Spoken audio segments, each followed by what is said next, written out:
Good morning, dear friends and colleagues. It's a great honor and a great pleasure for me to participate in your Congress and share some ideas with you.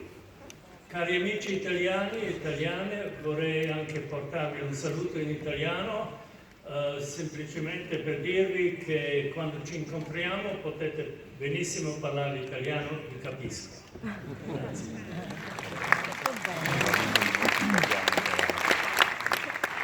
Today I would like to present to you a summary of a new conception of life that has emerged at the forefront of science during the last 30 years or so. And I would like to explore the implications of this new systemic view of life for a corresponding systems view of health. As I emphasized in our previous discussions in Verona and Milano, I believe that such a systems view of health can provide an appropriate context for formulating the conceptual framework of homeopathy in contemporary scientific language. At the forefront of contemporary science, the universe is no longer seen as some kind of machine composed of elementary building blocks. We have discovered that the material world ultimately is a network of inseparable patterns of relationships. We've also discovered that the planet as a whole is a living, self-regulating system. The view of the human body as a machine and of the mind as a separate entity is now being replaced by one that sees not only the brain, but also the immune system, the bodily organs, and even each single cell as a living cognitive network. Evolution is no longer seen as a competitive struggle for existence, but rather as some kind of cooperative dance in which life's creativity and the constant emergence of novelty are the driving forces. And with the new emphasis on networks, complexity, and patterns of organization, a new science of qualities is now slowly emerging. During the last 30 years, I developed a synthesis of this new understanding of life, a conceptual framework that integrates 4 dimensions of life. The biological dimension, obviously, but also the cognitive dimension, the social dimension, and the ecological dimension. I presented summaries of this framework as it evolved in 2 books, The Web of Life, published in 1996, and The Hidden Connections, published in 2002. My final synthesis is published in a textbook titled The Systems View of Life. The Italian edition is called Vita e Natura, co-authored by Pierluigi Luisi, professor of biochemistry in Rome. I call my synthesis The Systems View of Life because it requires a new kind of thinking in terms of relationships, patterns, and context. And in science, this is known as systemic thinking or systems thinking. Systems thinking emerged in the 1920s from a series of interdisciplinary dialogues among biologists, psychologists, and ecologists. In all these fields, scientists realized that a living system, an organism, ecosystem, or social system, is an integrated whole whose properties cannot be reduced to those of smaller parts. The systemic properties are properties of the whole which none of the parts have. So systems thinking involves a shift of perspective from the parts to the whole.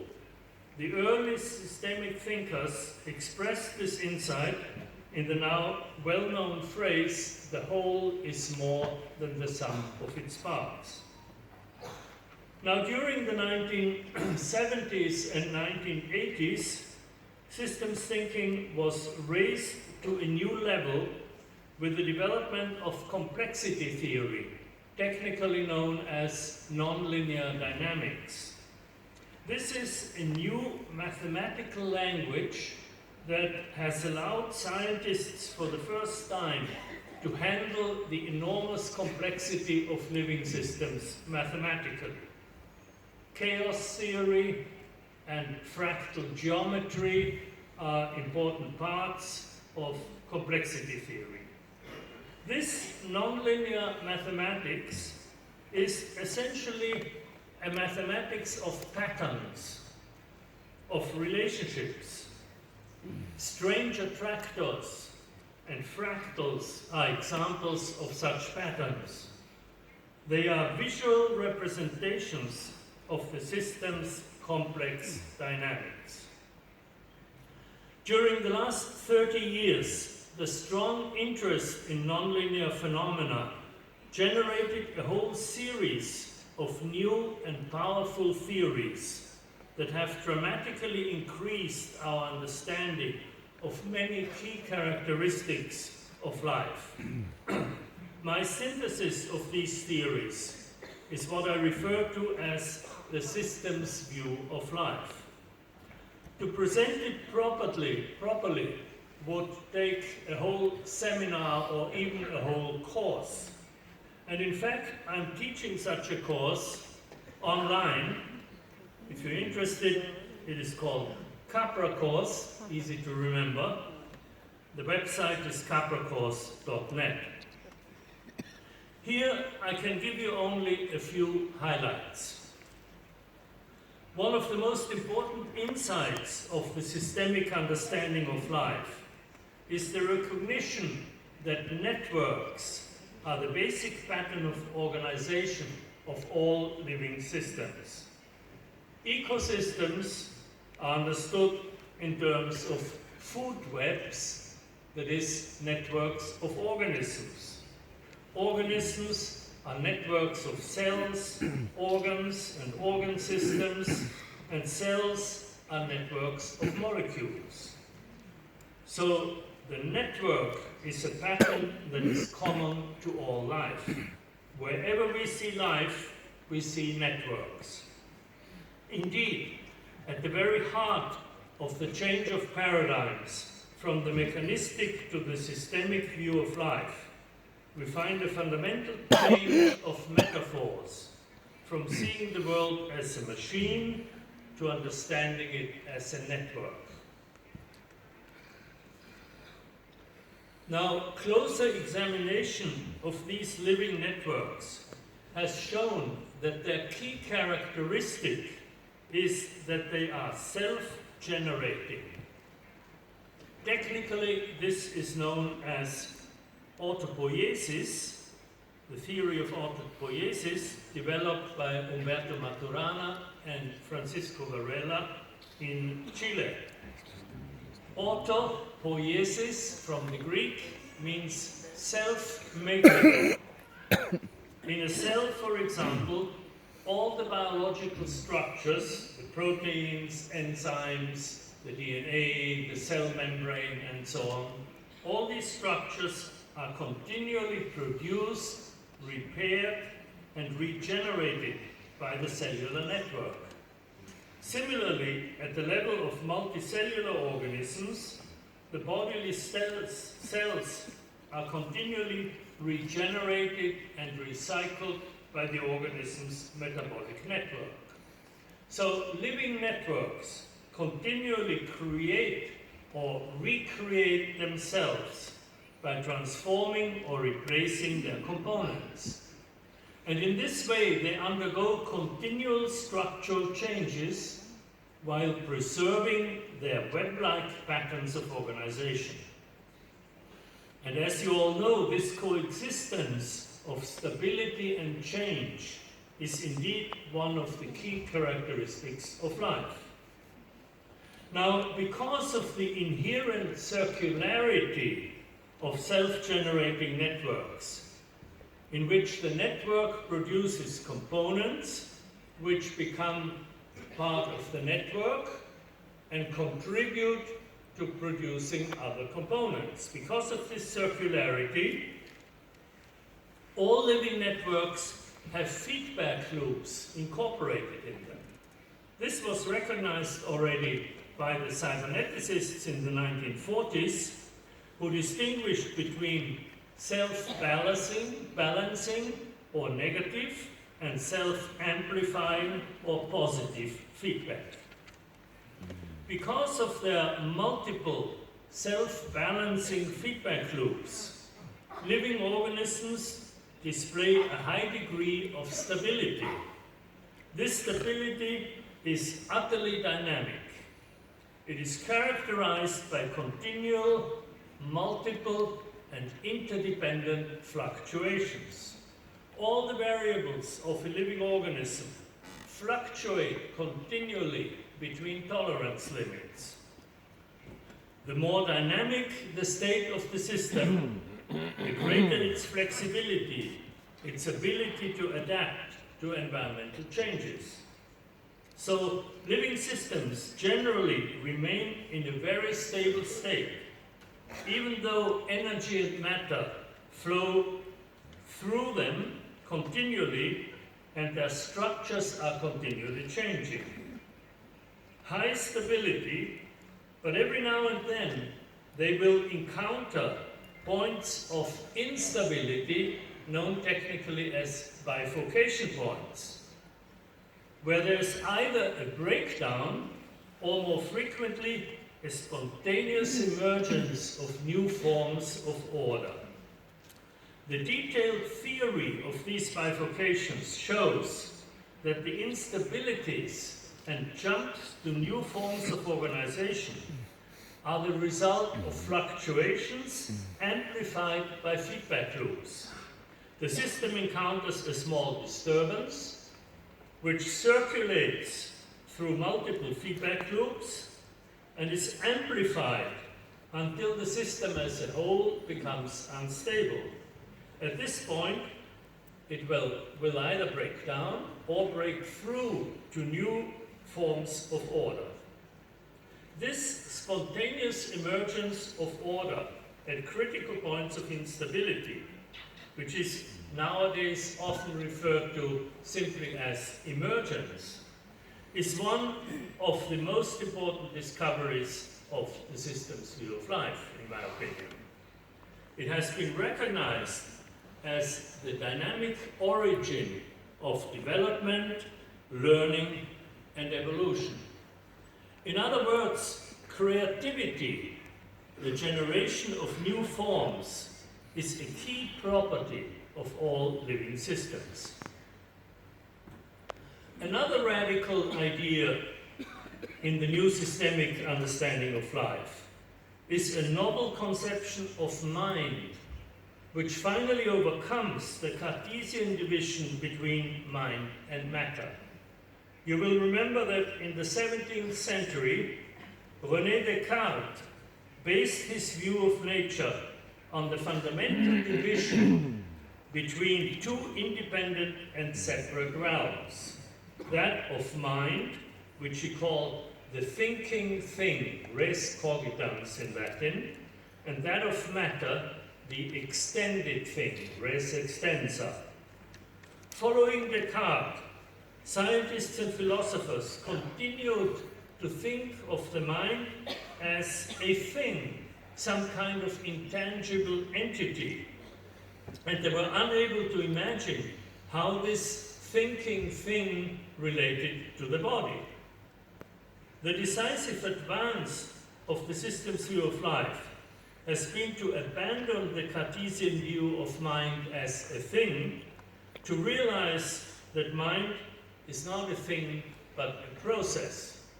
This novel concept of mind was developed in the 1960s by Gregory Bateson and independently by Umberto Maturana. And then in the 1970s, Maturana and Francisco Varela, both working at the University of Chile in Santiago, expanded Maturana's initial work into a full theory, which has become known as the Santiago theory of cognition. The central insight of the Santiago theory is the identification of cognition, the process of knowledge, with the process of life. Cognition, according to Maturana and Varela, is the activity involved in the self-generation and self-perpetuation of living networks. In other words, cognition is the very process of life. The interactions of a living organism, plant, animal, or human, with its environment are cognitive interactions. And so life and cognition are inseparably connected. Mind, or more accurately mental activity, is immanent in matter at all levels of life. This is a radical expansion of the concept of cognition and implicitly of the concept of mind. In this new view,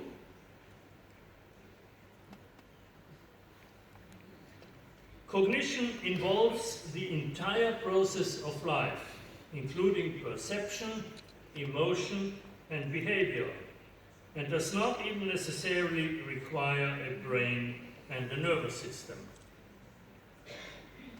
The conceptual advance of the Santiago theory is best appreciated by revisiting the thorny question of the relationship between mind and brain.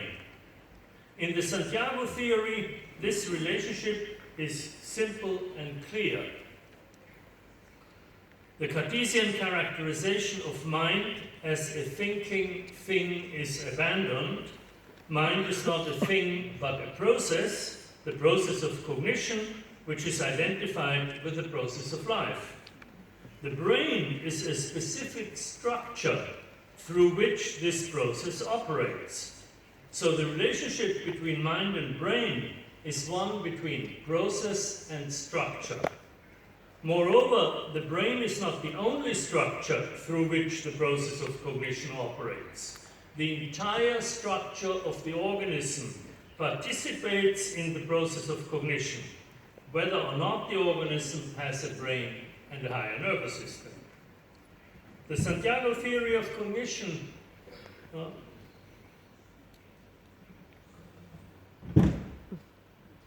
The Santiago theory of cognition is the first scientific theory that overcomes the division that Descartes established between mind and matter.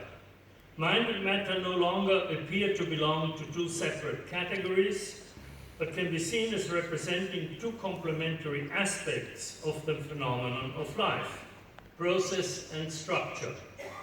At all levels of life, mind and matter, process and structure are inseparably connected. Now let me turn to the implications of this new systemic understanding of life for health and healing.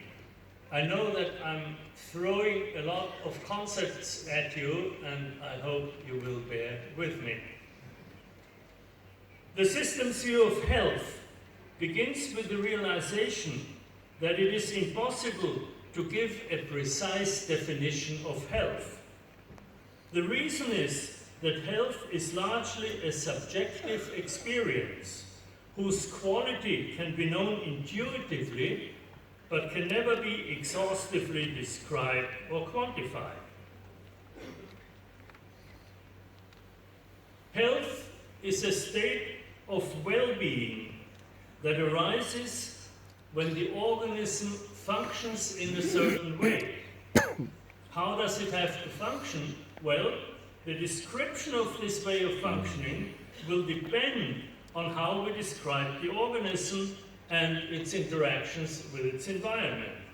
In other words, our understanding of health will always be linked to our understanding of life. Different models of living organisms will lead to different definitions of health. This means that the concept of health and the related concepts of illness, disease, pathology, and so on do not refer to well-defined entities, but are integral parts of limited and approximate models that mirror the complex and fluid phenomenon of life. From the system's point of view, health is a multidimensional phenomenon. The experience of illness results from patterns of disorder that may become manifest at various levels of the organism, biological as well as psychological, and also in the various interactions between the organism and the larger systems in which it is embedded. This means that life's biological, cognitive, social, and ecological dimensions, which are integrated in the system's view of life, correspond to similar dimensions of health. Well, let me now show you how the system's view of life implies a corresponding system's view of health. The understanding of living systems as self-generating, self-organizing networks that display a high degree of stability, characterized by continual fluctuations, suggests the notion of dynamic balance as a useful concept to define health. Such a state of balance is not a static equilibrium, but rather a flexible pattern of fluctuations. All the variables of a living system fluctuate continually between tolerance limits.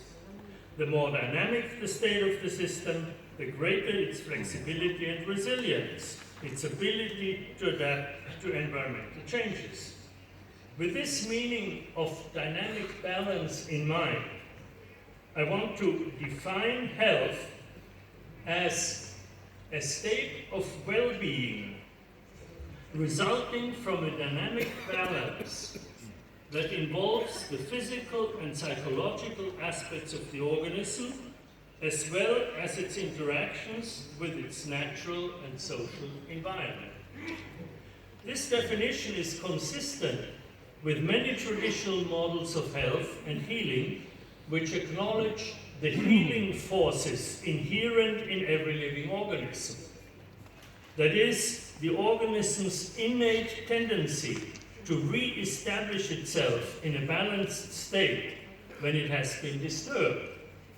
This may involve stages of crisis and transformation, resulting in an entirely new state of balance. And now I want to add another important ingredient to the systemic conception of health, and that is the radically new concept of mind that I just mentioned. To repeat, mind is not a thing but a process, the process of cognition, which is identified with the very process of life. In other words, the organizing activity of a living system is mental activity, and its interactions with the environment are cognitive or mental interactions. With this new concept of mind, it becomes evident that every illness has mental aspects. Getting sick and healing are both integral parts of the life process. And since that process is identified with cognition, the processes of getting sick and healing are cognitive processes. This means that there is a mental dimension in every illness, even if it is often in the realm of the unconscious. In other words, we can extend the meaning of psychosomatic to the entire phenomenon of life. We can say that health and illness at all levels of life are psychosomatic phenomena. Their psychic dimensions are part of the cognitive realm of living organisms. Their somatic dimensions are part of the material realm. The relationship between psyche and soma is the same as between mind and brain. It is a relationship between process and structure, the two complementary aspects of life. The systemic understanding of health and healing also implies a corresponding of health and illness also implies a corresponding systemic understanding of healing. Many traditional models of health and healing acknowledge the self-healing capacity inherent in every living organism. That is, the organism's innate tendency to re-establish itself in a balanced state when it has been disturbed.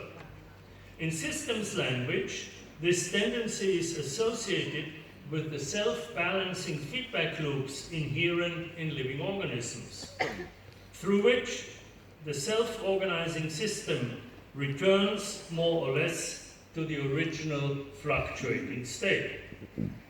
Examples of this phenomenon would be periods of ill health involving minor symptoms.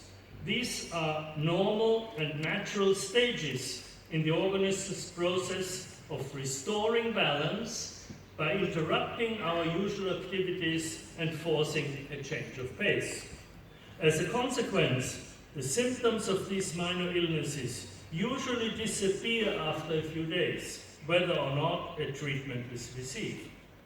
More serious illnesses will require greater efforts of regaining our balance, generally including the help of a doctor or therapist.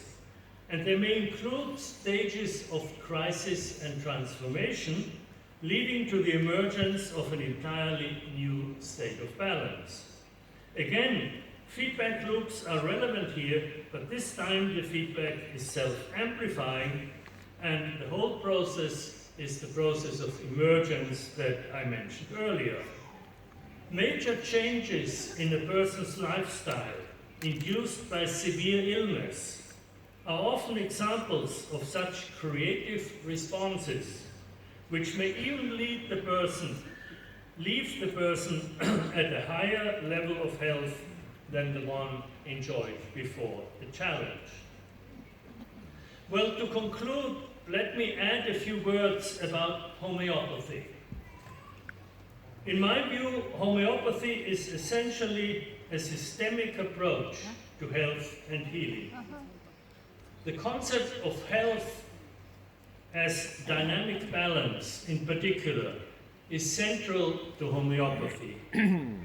You homeopathic doctors are able to identify an imbalance in the organism before any severe disturbance appears, by observing a variety of subtle symptoms.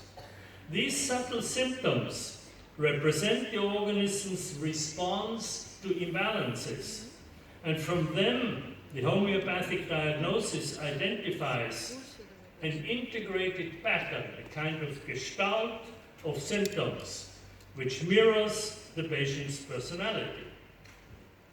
The pattern of symptoms includes physical and psychological aspects, consistent with the systemic understanding of the meaning of psychosomatic.